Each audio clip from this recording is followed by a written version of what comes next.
move our community, this working class, in a better direction. I know a couple of years I've scared some of you, but it's okay. This year I brought something that you probably be more comfortable with. Mr. Les Leopold has written a book that I was introduced to earlier this year. Thought it was a fantastic read. I think it's something that all of us need to have. And I thought it was so much of it that I actually brought Les Leopold here, who is going to go through and talk to you about this book and the whole issue of runaway inequality. So hopefully maybe at the end of all of this, we can get some more money back from Jeff Bezos and the 1%. Let me introduce to you Brother Les Leopold. Thank you very much for having me. Let me start off with this question. You all see it back there? Your eyes good enough? Good. What are the primary concerns that you and your coworkers, your neighbors, are worried about? What do you think people are worried about? Job security. Job security? Okay. What are you worried about? Wages. Somebody say wages? Yeah. Healthcare. Healthcare. Anything else? Losing your house. Losing your house. What are people talking about? Are they all satisfied with the way your neighbors all calm and cool, or are they anxious about stuff? Yeah, they're anxious, they're concerned about the economy. Concerned about the economy? You guys not worried about anything? No, they're track guys, man. They don't have to worry about it. Track guys are, I'm learning. Okay, track guys don't worry about anything. All right. So look, I asked you this because these kinds of questions, I just gave you a little taste of them, there's a survey done after every election. And here it is. 6,000 people are asked about 100 questions about what they think about a whole range of issues. 100 questions, all the way from what they think about immigration and affirmative action and gun rights to economic questions like corporate tax, unfair taxes, job insecurity, and so on. So this political scientist took their answers and he put them on a chart. Blue means they voted for Hillary Clinton in 2016. Red means they voted for Trump. Right? See that dot right there? Way at the bottom there? That's Chris. Right there, way on the bottom. Anyway, so as the chart goes in this direction, that means you're more liberal on social issues like immigration, affirmative action, and gun control, and so on. As you go down the chart, you're more liberal on economic issues. You care more about tax fairness, about job security, about not having your job shipped overseas, and so on. So you get 4 quadrants here. As you can see, the bottom left quadrant, well, let's do it this way. You start with the top right quadrant. Those are people who are very conservative on economics. They don't want the government involved in anything. They don't want unions. They're completely conservative on those issues. And they're also for gun rights, anti-immigrant, anti-affirmative action, think women's places in the home and all that kind of stuff. So they're very, very conservative. This group, they're socially and economically liberal, and you can see those are where the blue dots are. The top right, and you see it's almost all red. That's the core of the Trump voters. Here are the people who are okay on social issues, gay rights, etc., but they are very, and they're very liberal economically. So you can see that that's sort of where the Democratic Party is, especially like in New York, right? That's where it is. Then the top corner, now this is the interesting one. These are people who are socially conservative, gun rights, immigration, and so on, but they're kind of liberal on economic issues. Now, I'm betting you a lot of your coworkers are in that group. Because, let me give you the numbers now. The hardcore Trump people, 23% of the people who voted in the last election. 23%. The hardcore liberals, 45%. The people who are sort of half liberal and half conservative, 29%. And then this group down here, these are like, hate to say it, like Bloomberg, socially liberal, economically conservative. There's nobody home. He's going to have a tough time winning because he doesn't have a constituency. You know, billionaires that are running in politics who are, we want fiscal austerity, we don't want to spend a lot of money on people, we're going to cut back on trim Social Security, but they're liberal on social issues, gun control, et cetera, like Bloomberg is. There's nobody behind him. All right, here's the ball game. Somebody like Trump, Republicans in general, can't win unless they get the top left quadrant. They got to split the top left quadrant. And you can see Trump got a lot of the top left quadrant. How did he do it? Or what are they going to do this time around? They're going to talk about what we call the wedge issues. Immigration, subtly about race. They're going to talk about guns. They're going to talk about the abortion, another one. The social issues. And the question then becomes, what do progressives say? Trump wins if he gets half of that group again on the top left corner. And here's where it gets interesting. You can forget about trying to hit that top right quadrant, the socially up there. They're all red. They're not going to, you can't say anything to them. I guarantee you, you have no approach. Because if you're liberal, if you're a pro-union person, they're not interested in talking to you. So you're out. This whole room's out. But I'm here to show you how we talk to the top left quadrant. I'm a member of the Steelworkers. 60% of the Steelworkers right now are lined up for Trump.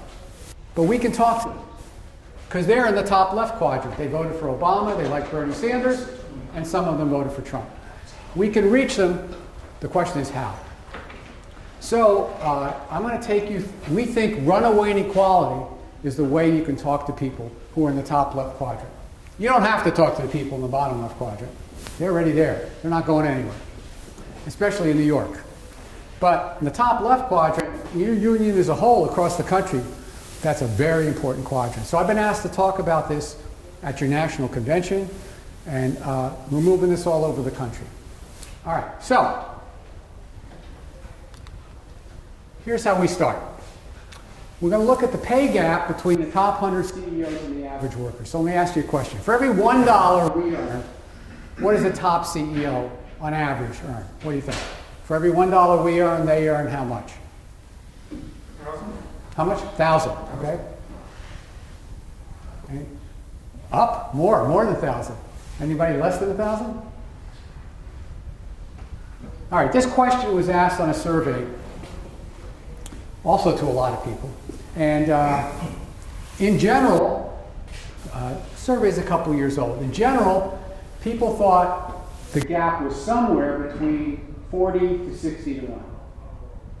You said it's 1,000. You said it's 1,000. Okay.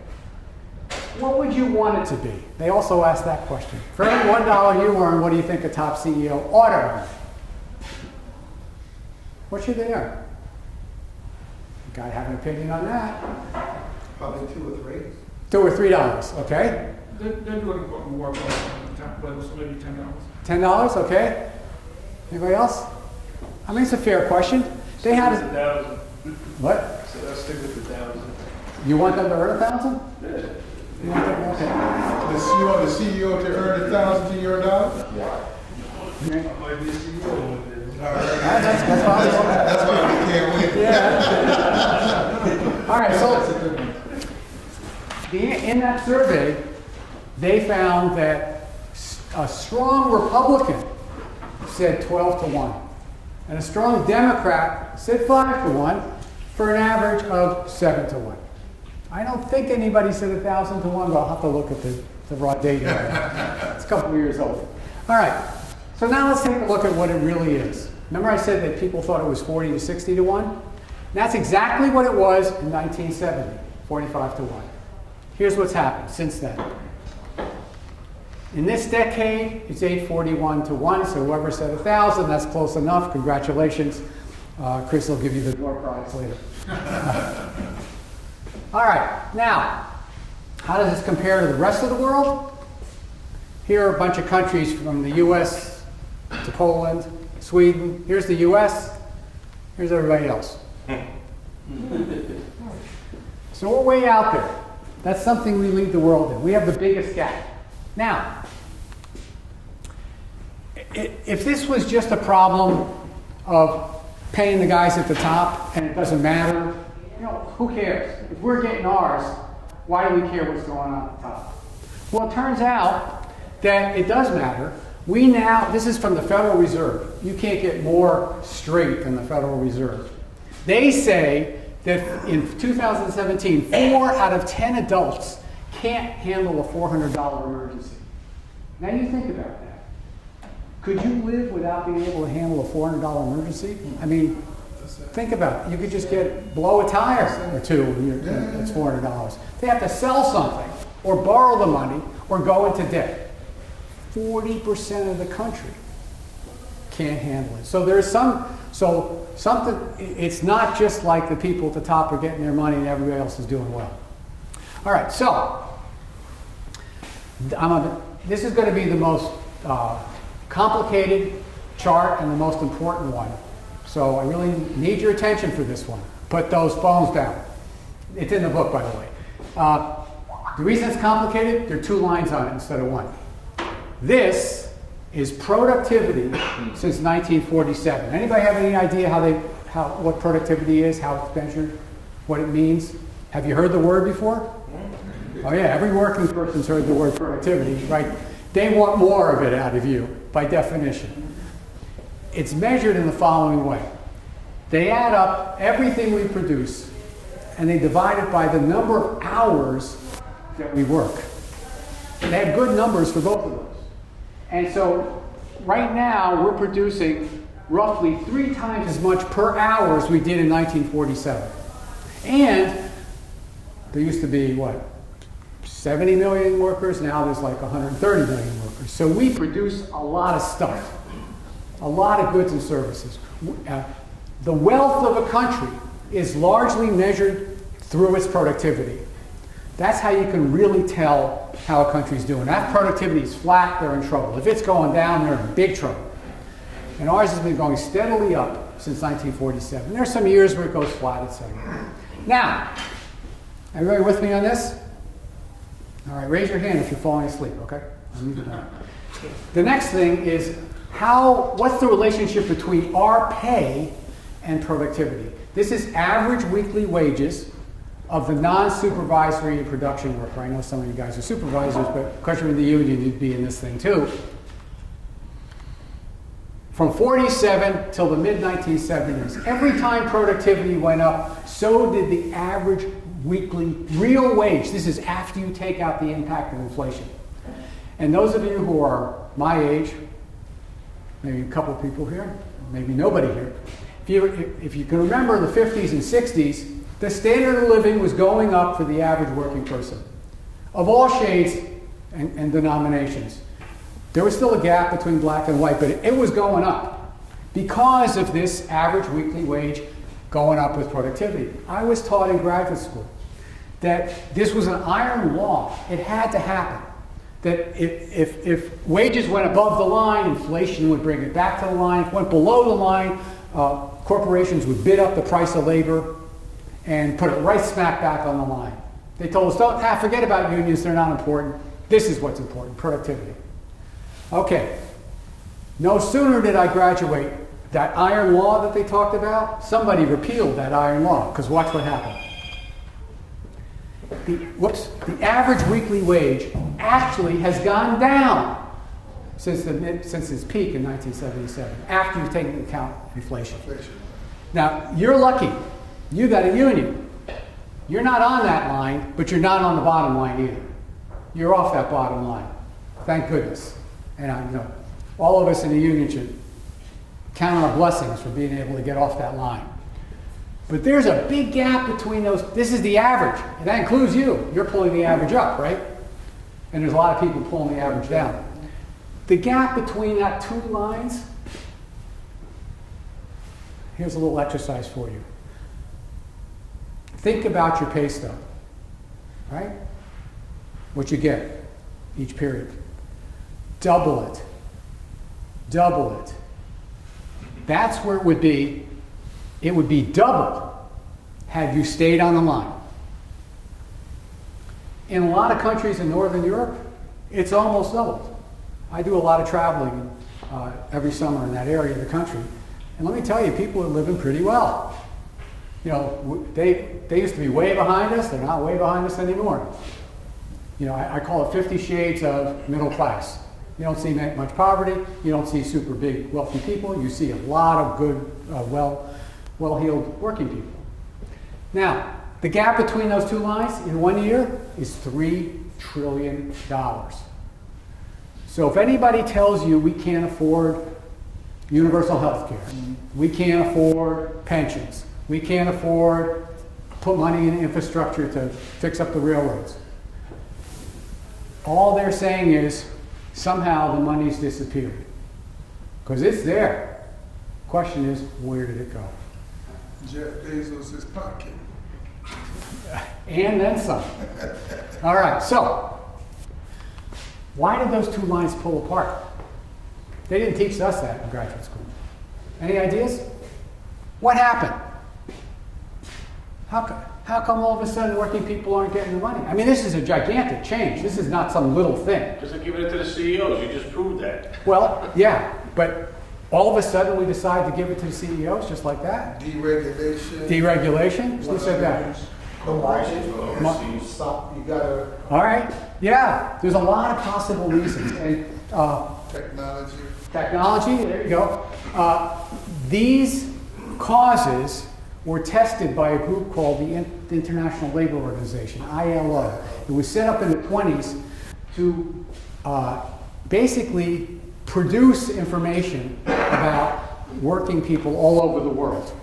They're located in Switzerland. There's a bunch of economists that do studies. And they did a study in 2012 that tested 4 theories: technology, globalization, cuts in government programs, like Social Security and stuff, and attacks on unions, and something called financialization.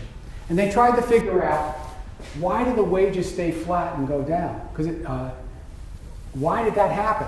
What percent was caused by that? If you look at in the media, they're going to say it's technology, and they're going to say it's globalization. They're going to say, you know, workers are competing with workers all over the world who are low paid, and therefore the wages will go down. Technology's coming in.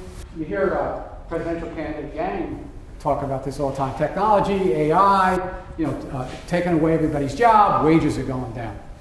All right, so how big a problem is technology? They say, well, 10% of the flattening of wages is due to technology.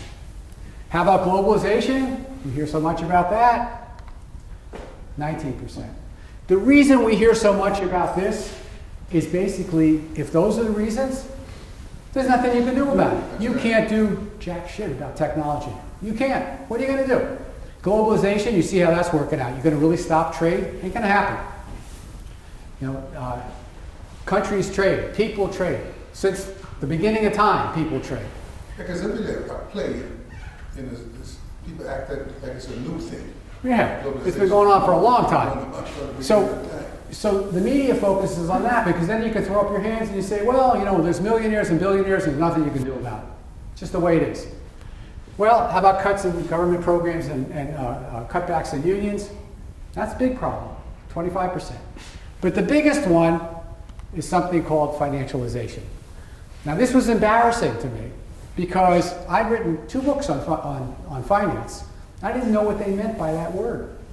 I had to read the study 5 times to figure it out. And finally, I realized what it meant. It means the countries with the biggest Wall Street type operations have the most inequality. the bigger your Wall Street sector, London. and we're right here, you're looking at it, right across the river, the more inequality you're going to have. The question is why? Why is that? Still with me? Want to know? All right. So, it starts with, I don't know if you all remember the 1970s, it was kind of a mess. We had 2 Arab oil boycotts. The price of oil doubled and then quadrupled.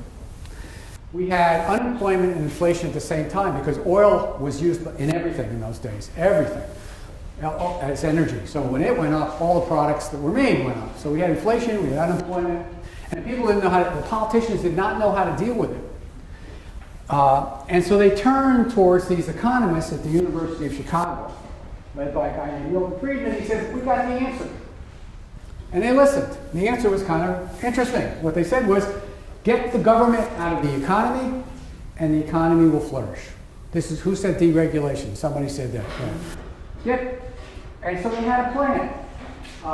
Academics call it neoliberalism, but we call it the Better Business Climate. Actually, this CWA across the river, their economists came up with that name. It's very simple, and you're going to see, and both political parties accepted it. It was cut taxes, and every time they say cut taxes, you know whose taxes they're cutting.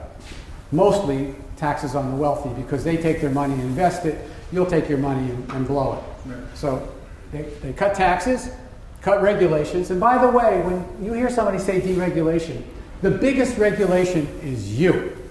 That's right. Because you're in every, the EPA is someplace else, OSHA is someplace else. You're in the workplace every single day, getting in the way of management. Right? They can't just do what they want, you're there. So they want you out. When you hear the word deregulation, you might as well just say anti-union. Cut government social spending, because you don't want to give anybody anything for nothing. You want all those poor people hungry to work. And finally, you want to privatize every government service, because by definition, the private sector is more efficient than the public sector. That's just what they believe. Are you guys public or private? Quasi. Quasi. So about private. Right. So what they really want is everybody to be private. No quasi, totally private. All right, so this is supposed to lead to a big profit and investment boom. And when that happens, all boats will rise. And both political parties accepted this all the way almost till today. Now, here's where it gets interesting. Of all this stuff around deregulation, nobody spent any time thinking about what happens if you deregulate Wall Street. Because from the Great Depression on, Wall Street is heavily regulated. You didn't make more money working on Wall Street than, let's say, working at General Motors as an executive or anybody. They got paid about the same as everybody else. And when they saw this opening with deregulation, they drove a truck through it.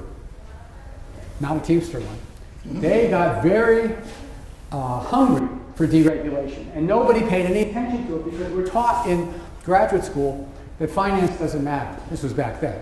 That it's just, you put your money in a bank, the bank takes the money and loans it out to a consumer or loans it out to a company for investment, and it's just a middleman, so it doesn't count. That's what we were taught. Well, guess what? Wall Street had a different idea. Here's what they did. That's my Uncle Harry there. When finance was deregulated around 1980, right? The two lines are starting to split apart there. What happened was there were a group of people called corporate raiders. Now we have nice names for them. Hedge funds, private equity companies. Right. They went around buying up company after company using borrowed money. That was the trick. A little bit of their own, and then they borrowed the rest. Now, this is where it gets interesting. As soon as they close a deal and buy a company, they often give themselves a special dividend, and now they're broken even. They take the company's money that they just bought and give themselves back their down payment. That'd be like, you buy a car, or a house, you put down a down payment, you close the deal, the house gives you back the money. Nice, huh? Then they gave some to the bankers and the CEOs that are involved in the deal, and they make the company pay it all back. So, for example, anybody here ever buy a car with a car loan? Who pays back the loan, you or the car?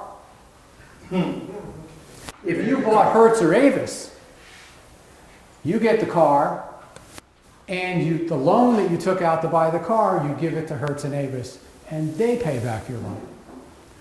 So buying a company is a very interesting thing. Now this was frowned upon before the deregulation. This was hard to do on a large scale. Now it becomes an everyday occurrence. When I'm talking to a room of 1,000 union members, and I ask how many, like a Teamster group, I go, how many people have seen their company bought by somebody else? Everybody raises their hands. If I did that 40 years ago, almost nobody would raise their hands. So this is what started with deregulation of finance. Now it gets more interesting. You don't just buy one company if you're a corporate raider. You're not buying a company to run it.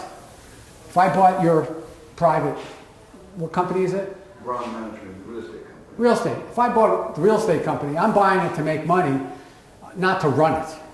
I want somebody else to run it, because I'm going to take the money and then buy another one. If I get my down payment back from one, why not buy another one and keep doing it, right? So, but I need somebody to run the company. How do I do that?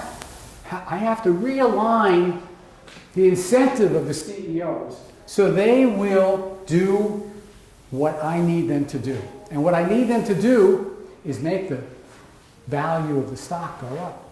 So what they did is they changed the way CEOs got paid.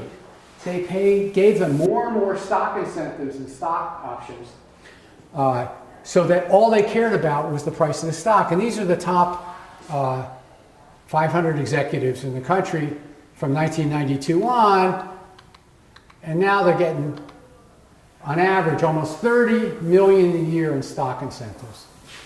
Back in the day, they got 90% of their pay. 95% of their pay was just salary, bonuses.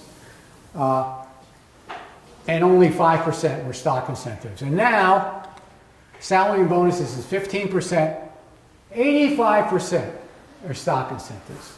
Now think about this. I got some CEO material in the room. Definitely have one once again. Yeah, right there, man. What's your name? 2001. Lou? Low Luwan. All right, well, I'm trying. Anyway, you're a CEO. You're getting paid in stock incentives.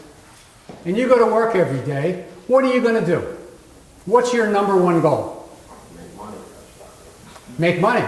Yeah, but so what? If the money stays in the corporation, how are you going to get it? Drive up the value of the stock. You got to drive up the value of the stock, right? That's what. Unless you're a philanthropist, unless like you care about the company and not yourself or something, you're going to make the stock go up because that's all your. 85% of your. Think about what you would do if 85% of your pay every day was around the stock price. You'd be thinking, how do I make the stock price go up?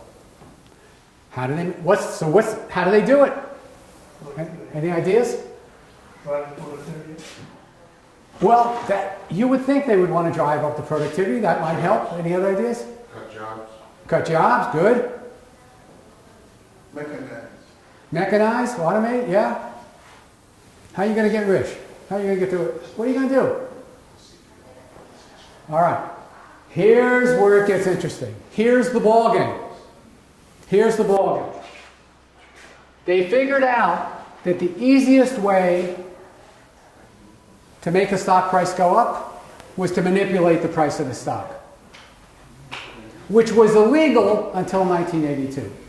Here's how they do it. It's called a stock buyback, something the average person almost never hears about. Which is what they all did with the tax cut. We're going to get to that. Don't scoop me. All right. We're going to get to that. So, what's your name?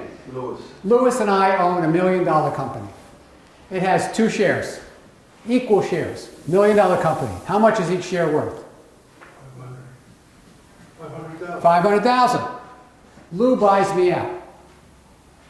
The share disappears. There's now 1 share left. What's it worth?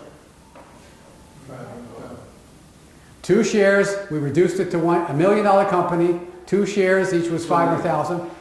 1 share's left. What's it worth? 1 million. He just boosted the price of the share from 500,000 to 1 million by eliminating 1 share. So what they now do is they go into the stock market and buy up shares and disappear them.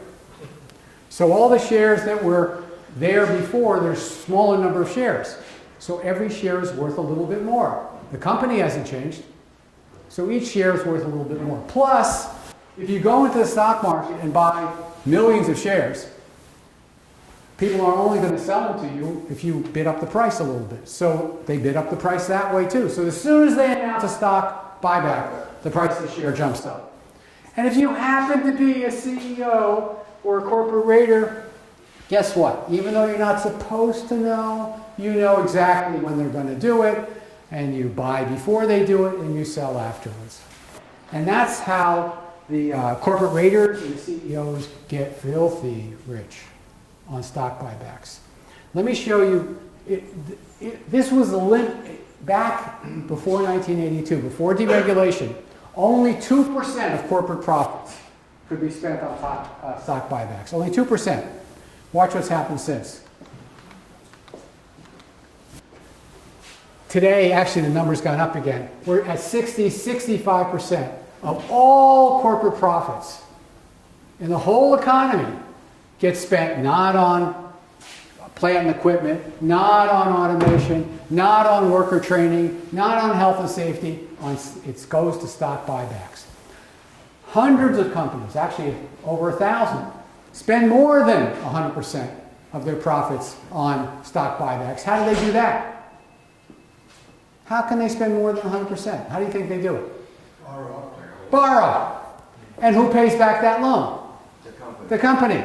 So they borrow and go in the stock market, bump up the shares. This is how you get to 1,001. And time their sales to get out just at the right time as the stock goes up. It is fair to say, and this is no exaggeration, the business of America right now is to do stock buybacks. That's what every CEO wakes up in the morning thinking about when they can do it. And that's what every corporate raider, private equity company, that's how they make their money. All right, now, how do you pay for this? All the things you said before. You downsize through layoffs. You've seen this all over the place. You ship production abroad, like here. You sell off product lines and divisions. You speed up production. That's the productivity part. You raid the pension fund. They can't raid yours, but boy, they've raided a lot across the country. They cut wages and benefits if there's no union around. And the whole corporate culture changes from retain and reinvest to downsize and distribute. That's what they do. We call this process financial strip mining. And this is why average real wages have stayed flat. This is why financial and CEO income skyrocket. And this is why, in general, good jobs and benefits have been on the decline, and why everybody's nervous about their job security. Because they can sense that the company's trying to pull money out and move it someplace else. And where they're moving it is into the stock market. And they're the ones, by the way, your pension fund can't time the buys and sells because you don't have the inside information about what's going to happen. Our pension funds are in for the long haul. Hopefully the stock market goes up and doesn't crash. These guys are pulling out money. They are basically extracting wealth from every single company that they've got their hands on. Wealth extraction, financial strip mining. Okay, so it's bad enough that this is happening in all these companies. What's the impact on the community, on a place like here, or any of the suburbs? I take it some of you live out in the burbs. What's the impact? Well, remember I said they put the loan on the company. Let me show you corporate debt since 1947, 45. There was no debt until Runaway Inequality took off, until the two lines split apart. There was no debt. corporate debt. Now it's $6 trillion. Anybody here own a home? Have a mortgage? What about the interest payments on the mortgage when it comes tax time? You can deduct it, right? You can deduct. Guess what? They can deduct the interest payments on all this borrowing, which means they're paying less and less to state and local government. Matter of fact, their corporate tax contributions to state and local government have fallen in half since 1980. So they ain't paying. Oh, how many people here have more than $10 million in assets? There you go. Chris, you got more than $10 million in the bank? I did, but it got evaporated. Oh, okay. Well, if you did, you wouldn't have to pay a whole lot of tax. You could just move your money to an offshore account. Cayman Islands. Right. Well, let's say you wanted to move your money to the Cayman Islands. You do not have to put it in a suitcase and fly down to the Cayman Islands. You just go into a New York bank, and they move it from one column to the other electronically. Bing! Actually, you don't even have to go to the New York bank. You could just call them or do it online. It's easy to move your money to the Cayman Islands. And we estimate now that we're losing as a country roughly $150 billion a year on offshore accounts. New York is second on the list, loses about $4.3 billion per year. So per year, the individuals and corporations hiding the money offshore. Now, But we can't offshore our paychecks. it's just not fair. Now, let's take a look at, right, there was a big tax reform bill going on. Let's take a look at who's paying taxes. The 60 most profitable Fortune 500 companies paid zero taxes on $79 billion in profits. Zero. Amazon, Netflix should have paid $16.4 billion alone. Instead, not only did they pay zero, they got back $4.3 billion. That would be like every week, instead of deducting from your paycheck, right? You have a little, anybody living in New York State, you got a nice little, they take it off for taxes. Imagine if every week they took your gross and added a couple of percent, gave you a raise. That's how the tax system is tilted. All right, so how do you pull this off? I mean, how do corporations do this? Well, they invest in the political process. So do we. And this is 2018 congressional elections. Labor put up $167 billion, and that includes a lot of time when you got people who were door knocking and all that kind of stuff. Single issues like women's issues, environment, put up $519 million. Now here's what the corporations put up. 2.8 billion. So they invest. And what do they get? Here's the tax reform bill. First, individuals.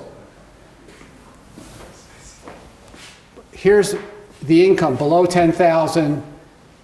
You don't really start getting money until 75 to 100,000, and then 100 to 2 more. And when you get to be where Chris is at $1 million or more, that's when you really get it. The top two brackets, basically $500,000 and on up. That's when you really got a tax break. Can you imagine? Why would you give a millionaire a tax break of $70,000 a year? Well, because they invested in the political process. All right, now let's take a look at corporations. This is interesting. They're supposed to pay, they got back $1 trillion. $1 trillion in tax breaks, because we reduced the corporate rate supposedly from 35% to 21%. What did they do with their money? What they were supposed to do, they went to Congress and said, we're going to give our workers a raise. Verizon went in there and said, we're going to give them a big raise. Trump said the average worker was supposed to get $4,000 a year more. Did you get $4,000 in your tax break from the company? Did they? Not from your deduction, but imagine the company came in and said, okay, $4,000 a person. Well, you know what? They gave some, Total wage and bonuses increase across the country was 7.1 billion. Over $1 trillion went to stock buybacks. So when I say the business of America is stock buybacks, it's not an exaggeration. And this is going to hollow out the economy. This is getting worse, not better. I mean, can you imagine the nerve after you went to Congress saying you're going to do all this stuff for workers, and then you take it all and put it into stock buybacks? You spend 150 times more on stock buybacks than the average worker got. Okay. Now, this is state and local taxes, and this comes right down to you guys. We're supposed to have a progressive system. The richer you are, the more you're supposed to pay as a percent of your income. Right? That's what progressive taxes mean. Flat taxes, everybody pays the same. Here's what we actually have. The richer you are, the less you pay. Now think about this. The rich aren't paying. We saw that already.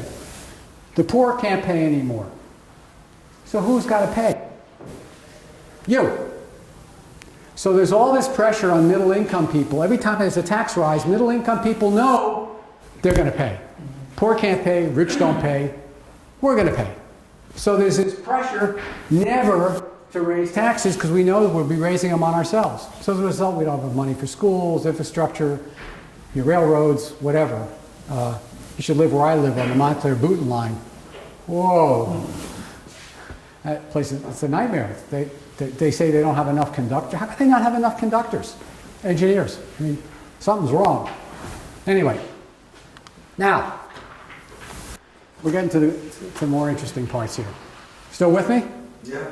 I can stop anytime. You bring the hook. Oh, okay. Here we go. It's not just the economy that gets impacted by this. It actually changes the way we view the world. Your heads have been scrambled. My head's been scrambled by this whole runaway inequality thing. Let me show you 4 ways it's been scrambled. The first one is, it's now the case that if you want an education, you're supposed to go in debt. Anybody here have kids that are going to school? Any student loans? When I was growing up in the 60s, if you went to a public university, public college, and you had a summer job, tuition was virtually nothing. If you lived in California or New York, tuition was nothing. It was zero. City University, CUNY, whole California system, Berkeley, all those places, UCLA, free. Now you're supposed to go in debt. Here's another one. If you are poor or jobless, it's on you. Can you name one program that we have to deal with poor young kids who need jobs? This is a complete flip around. In the 60s, we had dozens of them. New York had dozens of them. Because it was understood in the 60s that there was white poverty in Appalachia and inner city poverty that was largely black and brown, and that it wasn't the fault of anybody, either of those groups. The jobs just weren't there. The coal mining jobs got shifted out. Jobs went from cities to the suburbs. So they had to do something. They had to figure out, what are we going to do with these people who, no fault of their own, can't find a job? Today, they don't even think about that anymore. They just say, it's your fault. You got to learn how to get up and work. You got to take that job at McDonald's and stick to it and move your way up, and then you'll move over to Wendy's, and so on. You're going to pick yourself up by your own bootstraps. That's today's philosophy. Here's another one. If you were a public sector worker today, by definition, you were less valuable than a private sector worker. How many people do you know that actually believe that? That believe that. That they believe it. Yeah, because government service has been degraded. Again, in the 60s, it was opposite. It was opposite. Kennedy was telling us, ask not what your country can do for you, ask what you can do for your country. Peace Corps, inner city teaching. I wanted to work in a post office in summer. I had to take a test. I went to Princeton. I couldn't pass the goddamn test to get a job. It was like competitive to get a summer job in the post office. And working in the public sector was a positive thing. All right. And the last one is, if you want a poverty program, we have one for you now. It's called jail. Let me show you the numbers behind this. Here's student loans from 1975 on. $1.5 trillion today. It's bigger than credit card debt. So we are now financially strip mining parents and their kids. Not just the corporations are being strip mined, they're going after us where we live and where our kids are. Here's youth unemployment. These are high school grads, right? We tell our kids, you gotta stay in school. You gotta at least get a high school diploma, right? You're crazy if you don't do that. So these kids graduated from high school. And now we have a study that shows how, yeah. I just had a question on the student loan. Yeah. I mean, we understand that, but at the same time, if you're going to a college and you know it's going to cost you $70,000, right, and you borrow the money, you know you got to pay back. Why would it be a fault? I'm not. Yeah. Why would it be a fault of somebody else? If I'm going to send my son to a SUNY or CUNY school because I know I want to save the money, and you choose to send your son to a school that got to pay 67, that's fine. Right. I'm making a different point. I'm not making a point about, I'm not talking about whether to eliminate student loans or not and dealing with that issue. I'm dealing with a different issue. Why is the tuition there? Where did that come from? Why are the two of you paying, okay, if you want to go to a private school and you want to take out a loan, fine. But why are we paying for City University of New York now? Why are we paying for the California system? How come a summer job doesn't cover tuition at Rutgers anymore? Jesus, when I was growing up, you didn't have, if you mowed lawns for your neighbors, you could afford, really in the summer, you could afford Rutgers. You had a registration fee, but not tuition. Yeah, it was minor stuff. So that's the point I'm making, not what happens, who pays back what. All right, so here are these high school grads, and they want to see how many are unemployed and underemployed. Underemployed means you've got a part-time job, but you want a full-time job, but you can't find one.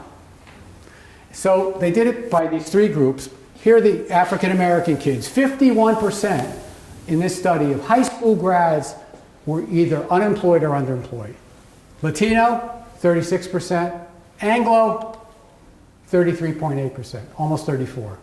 I mean, yeah, it's worse for black kids, but come on, this isn't good for anybody. We need a program to deal with this. And I defy you to point to me one program that you know of that would deal with this problem. These kids want to work. Here's what we've done. I want to show you the prison population from 1910 on. Prison population in the United States. 1910, 20s, 30s, 40s, 50s. Here come the 60s. This is when Chris was out in the streets protesting. A lot more people were being arrested. Watch what happens to the bar. Went up. 70s. Same. Now watch what happens after runaway inequality hits. Watch this.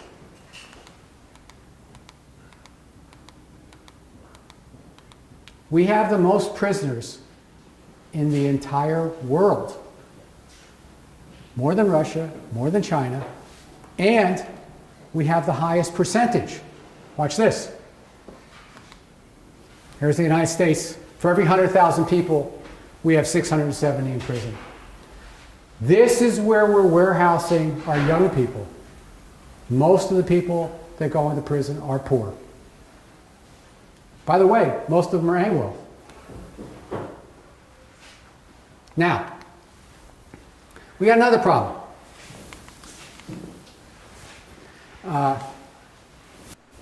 Those of you who travel outside the United States, like outside the New York area, if you go, I take the train sometimes to Pittsburgh where I work with the steel workers, and you go through rural Pennsylvania, and it's really an eye-opener, because about the only thing that's open and functioning is either the hospital or the prison.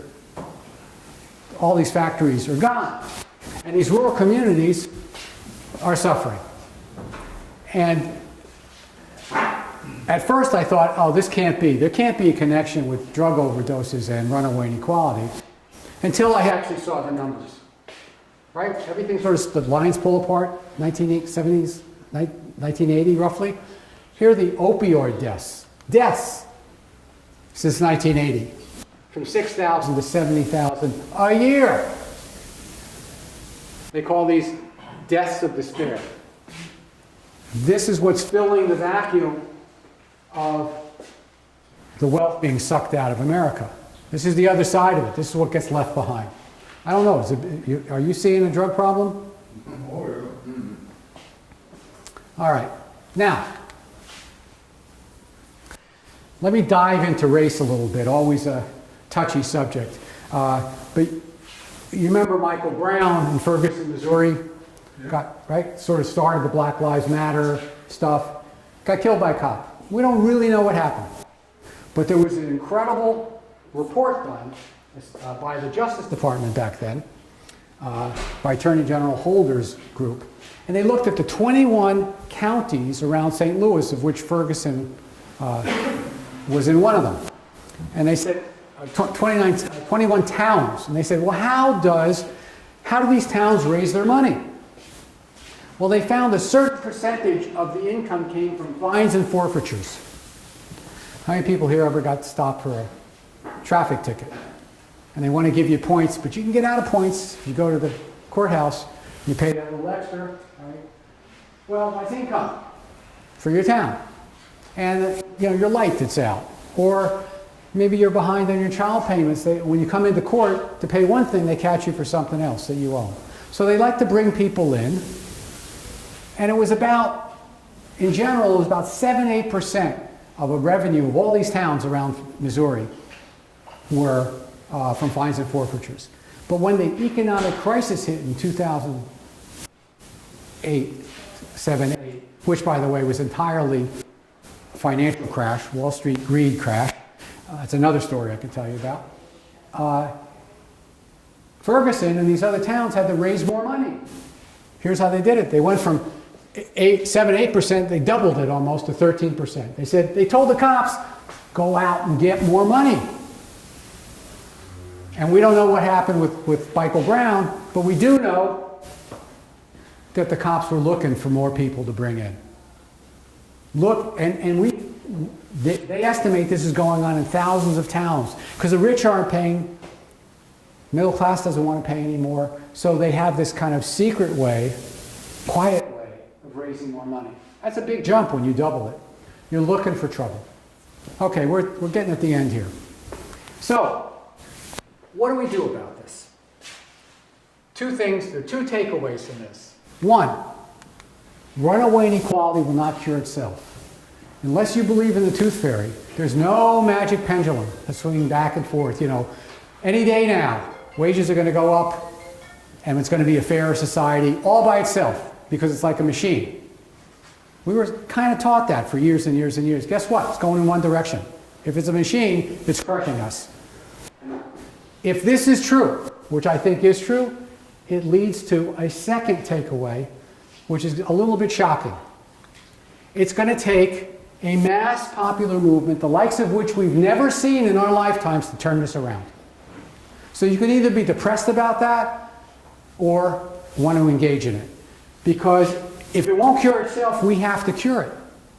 And we can't cure it unless we build something really, really strong. One election ain't going to do it. Throwing Trump out, great. Ain't going to stop this machine from going the way it's going. We're going to need a mass movement. Much more like a combination of what the civil rights and the anti-war movement was like years ago. So the question is, how do you build it? All right, so what we have now is there's the Teamsters on strike. We've got the People's Climate March. We've got a lot of stuff, the Civil Rights Movement, Fight for 15. We got a lot of stuff going on. And I could talk about the women's movement and one thing after the other. We have people in the streets all the time. But we're separated. We're there by issue. We're in our silos. And it's easy to pick us off because there is no broader movement. People now have identified, when I go talk to the environmentalists, they tell me that their issue is the most important issue in the whole world. And we should stop what we're doing and work on that. And if I go talk to another group, they're saying, hey, the minimum wage, I mean, we live and die on that. Or healthcare. If we don't solve that, that's the most important issue. Everybody I talk to tells me their issue, oh, Black Lives Matter. If we don't deal with this, we're going to get killed. Everybody tells me their issue is the most important issue. So I say to the environmentalists, I say, how are we doing with your one-issue strategy? We're out of the peace accords. There's more carbon going in the air every day. We're losing. How are we doing as a labor movement? Not exactly winning. Who's winning? Which of these groups are winning? So we need something more unified. And the last place that happened, actually, won't believe this, this was back in the 1880s and 1890s. There was an American populist movement. Populism was a good word there, not a bad word.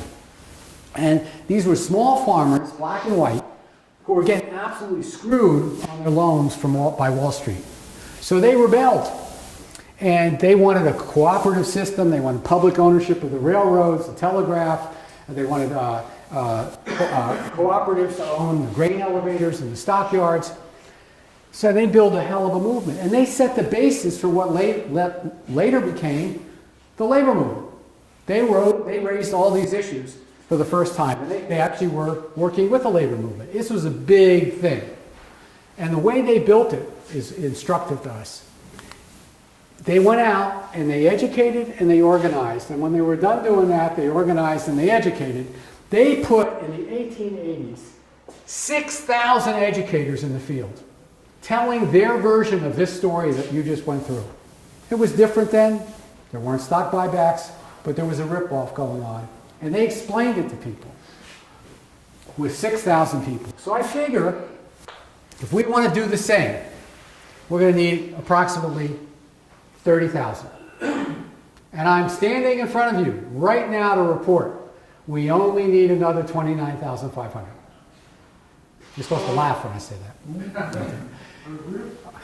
All right, so what do we need to do? How do we build this movement? 4 components. The first one is we need some sort of a common agenda, something that holds us together. You know what? I don't think that's so hard to do. I do these workshops all over the country. If you ask people, what do we want? What should we, people are going to say universal health care, fair elections, no voter suppression, decent access to education, free or low fee access, and so on. Not job security, it's not so hard. So I think the common agenda is not that difficult to put together if we stick on the key economic issues. People are going to disagree on abortion. There's nothing you can do about that. You're born a Catholic and you believe what you believe. But on these issues, economic issues, you can get common ground. All right, so that's one thing. The second thing is building this educational infrastructure, which is my pay grade. And we're working on it, and I'll tell you a little bit more about it just in a couple of minutes, about what's going on that you might want to be part of. The third is at some point, we need some sort of a national movement organization, something that's dedicated to reversing runaway inequality.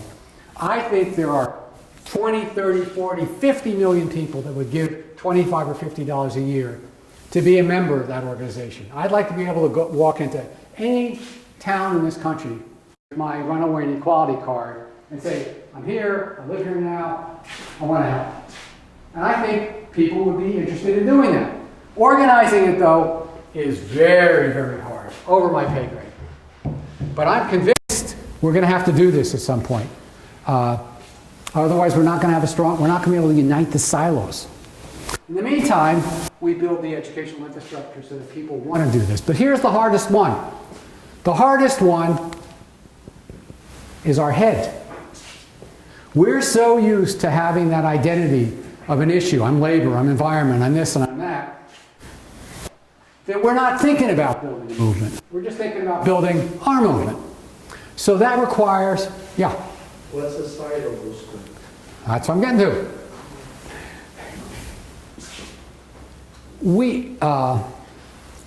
we're trying to encourage people to think about whatever issue they're in to also be a movement builder. I'm in Black Lives Matter, but I also want to build a movement that connects to everybody else. I'm an environmentalist, but I also want to connect with everybody else.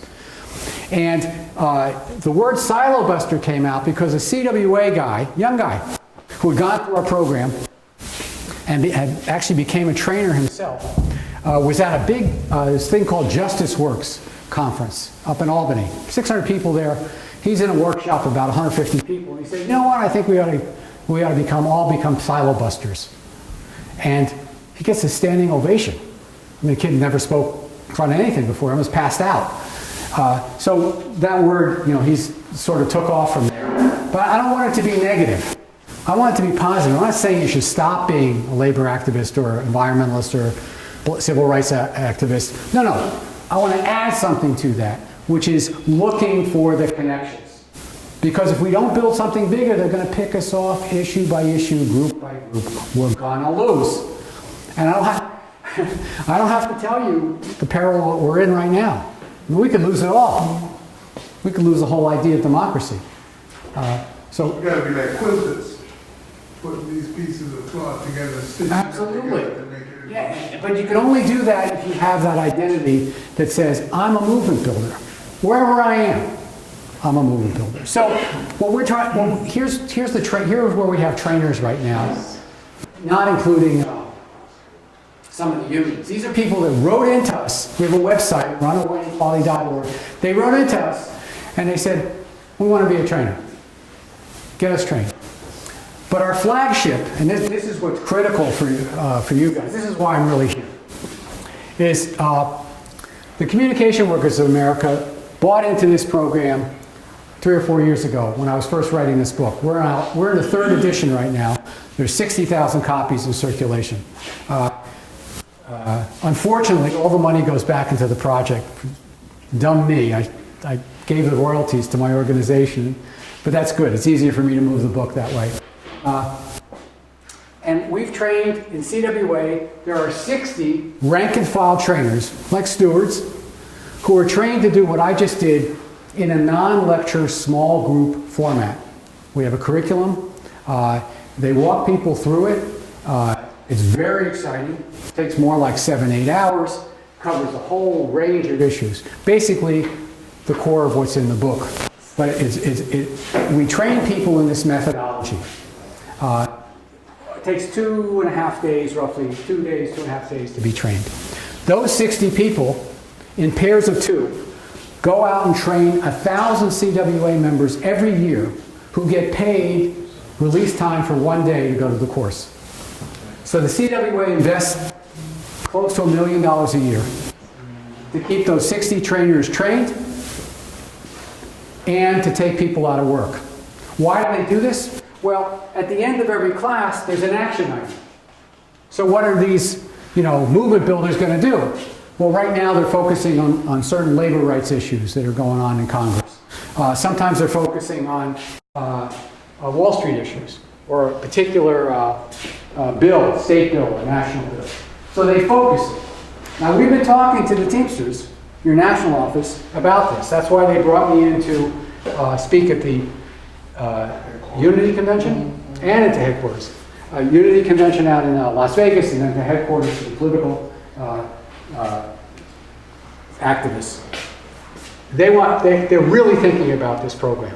And the idea would be to get 60, well, Teamsters are bigger than the CWA, get 100 of you, train as trainers, or more, and then get you out in the field. Not only do the CWA people do this training for their own folks, but some of the trainers have gotten really active, and they run this for community groups. A guy in Michigan has done 10 of these on his own dime on Saturdays for groups all over Michigan. And now they're doing a trainer for those people. So the thing is multiplying and spreading. We've got groups down in Florida, we've got groups in North Carolina, New Jersey, California. What we want is we want the Teamsters to jump on this. Because then the way it works is you go through this 2.5-day program. Then you go out and train. When you go out and train, we send somebody out there to be with you, just to be back as backup. And we can use the CWA trainers who are experienced to be the backup. We've got two right here on Staten Island that are fantastic. Joe Taluli and Ray Ragucci were telephone linemen. They've been doing this now for 3 or 4 years, and they're really good at it, and they would be able to help. And I'm sure the CWA would love to have to connect with the Teamsters. So and these are pictures of those CWA classes. I'm not there. Oh, they do use a little 5 minutes of video of me doing the stock buyback stuff, but I'm not there. There are no staff there. These are rank and file trainers running these classes. Everybody in this room, from what I've seen already, could do this program. So I'm kind of curious how many people here would be interested in becoming a trainer. Just curious. Anybody? All right. Well, Train the CEO over here. Maybe you'll give up. Training to do what? Maybe you'll give up $700 of his. the do what part of it is what you have to decide as a local or as a union to add into the last 45 minutes of the class.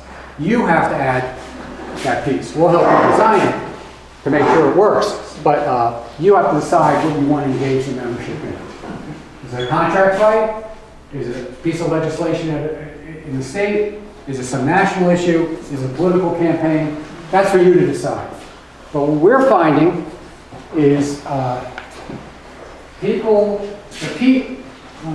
you with this. The world is a very fractured place as it appears to people. You got this issue, you got that issue, I got this problem, I got that problem, I got this problem. It's all fractured. And what we all try to do is make sense out of it. That's human beings do that. They try to make sense of things. And one of the reasons a lot of these weird conspiracy theories take off is because it helps people make sense of things. We think this training, we don't even think, we know this training helps people make sense of things in a very positive way. Somewhere during the workshop, somewhere during the 2-day training trainer, there's an aha moment where they go, I get it.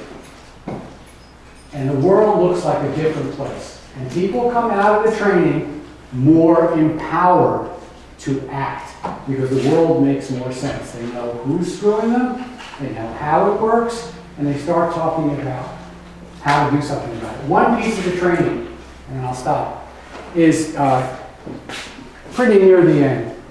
Every table is asked to draw a picture of the world they want to live in, the economy they want to live in.